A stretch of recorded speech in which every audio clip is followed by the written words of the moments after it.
You probably know that Google and Facebook's business model is to save every piece of personal data you give them so they can target you with ads. But you may not know that Google and Facebook have trackers installed in nearly every website. They're also tracking everywhere you go.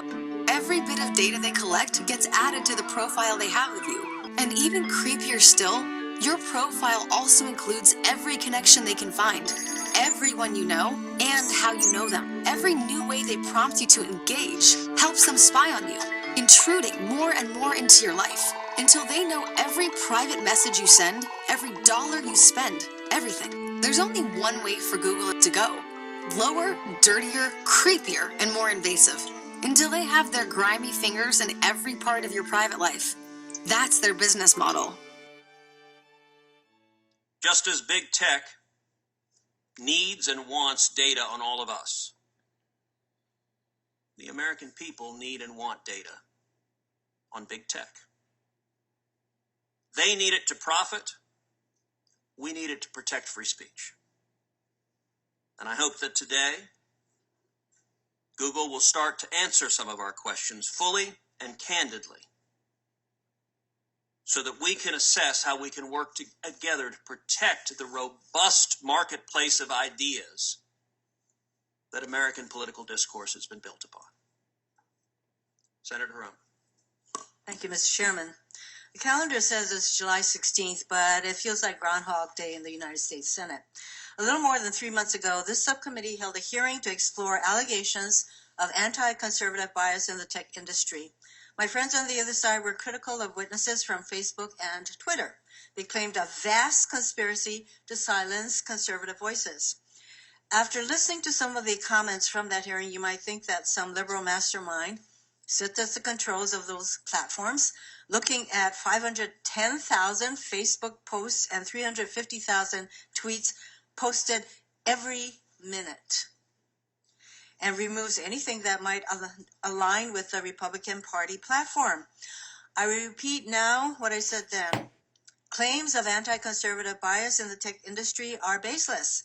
Study after study has debunked suggestions of political bias on the part of Facebook, Google, and Twitter. In June of this year, The Economist released the findings of a year-long analysis that ran on search results on Google's News tab. It found no evidence that Google biases its results against conservatives. In April, Media Matters completed a 37-week study into alleged conservative censorship on Facebook. It found that right-leaning pages actually outperform left-leaning pages in terms of overall interactions with users. Earlier this year, Twitter performed a 5-week analysis of tweets sent by all members of the House and Senate. It found no statistically significant difference between the number of times a tweet by a Democratic member is viewed as compared to a tweet by a Republican member. One of our witnesses, Professor Francesca Tripodi, has done her own research in this area, and she found no evidence that Google censors conservative content either in its main search product or on YouTube. In fact, she has found that conservative commentators like Mr. Prager, another of the witnesses today, are extremely adept at optimizing their content for Google's search engine, allowing them to capture massive audiences. Undeterred by this evidence, here we are again. 3 months after that initial hearing with Facebook and Twitter, it is now Google's turn to be raked over the coals. Google will be accused of political motives for some common sense actions that are entirely within their rights. Just like we saw at the president's so-called, quote, social media summit last week. President Trump invited a rogues gallery of social media's leading racists and conspiracy theorists to hear about supposed censorship by tech companies. But none of these people had actually been banned from any platform. Each remains free to use the megaphone social media provides to spread their messages of conspiracy and hate. This tilting at windmills comes at a cost. Fears of being tarred as biased have made tech companies hesitant to deal with the real problems of racist and harassing content on their platforms. According to a report by Vice, Twitter is afraid to use the proactive, algorithmic approach it uses to remove ISIS-related content to rid the platform of white supremacist content. The reason? Twitter is afraid it might also catch content posted by Republican politicians. YouTube dragged its feet before taking any action against conservative commentator Steven Crowder, despite being informed of Crowder's 2-year homophobic harassment campaign against journalist Carla Maza. When YouTube did finally take action, it took the half measure of removing advertisements from Crowder's videos rather than removing him from the platform entirely. Browbeating the tech industry for a problem that does not exist also draws attention away from the real problems with Google and other tech companies. Last month, a New York Times investigation found that YouTube's recommendation engine served as a roadmap for pedophiles to find videos of younger and younger girls, sometimes as young as 5 or 6 years old. That followed a Wired report on the way pedophiles use the comment section of YouTube videos to identify and share videos of children. A recent Wall Street Journal investigation found that YouTube is overrun by videos pushing fake claims for cancer cures.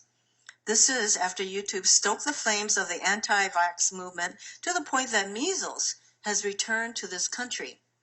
Another New York Times feature documented the radicalization of a young man who followed YouTube's recommended videos down an alt-right rabbit hole.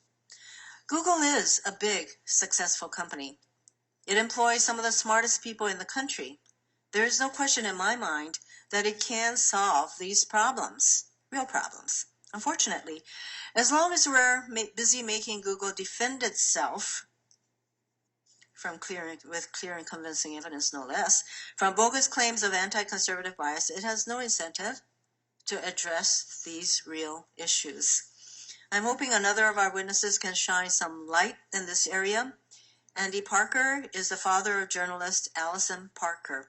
Allison worked for CBS affiliate WDBJ in Roanoke, Virginia. In August 2015, she and her colleague Adam Ward were conducting a live interview when they were attacked by a gunman. Allison and Adam died at the scene. Video of the shooting quickly spread on social media, including Google's YouTube. For the past 4 years, Andy has sent letters to Google.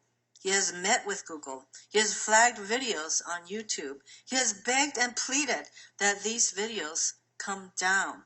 Despite Andy's efforts, you can still find video of the tragedy on YouTube to this day. I want Google to tell us why that is. I look forward to hearing from Andy. His work to shine a light on Google's failures honors Allison's memory. It also provides a great public service, as I hope this subcommittee, the full Judiciary Committee, and the Senate writ large start to focus on the real problems presented by the tech industry and demand action. Thank you, Mr. Chairman.